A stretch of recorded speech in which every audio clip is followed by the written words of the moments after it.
Обутые с работой. Фабрика, расположенная в Чуйской области Кыргызстана, начала производить туфли и ботинки на экспорт в страны Евразес. Высокое качество гарантируют. Одним из первых покупателей стал президент страны. Далее Ким с подробностями.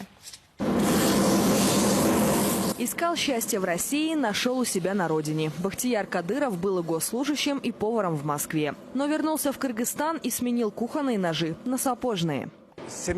По семейным обстоятельствам пришлось вернуться на родину. Услышал, что открылась фабрика и как раз набирают людей. Решил попробовать. Сначала было полугодовое обучение, а потом уже и на работу взяли. На фабрике синхронно работают 80 человек. В день производят 300 пар. До открытия фабрики почти все сотрудники ездили на заработки в Бишкек. На дорогу тратили по 4 часа. Трудно было ездить в город, а тут я живу, получается, поближе. И решила попробовать сменить профессию. Перед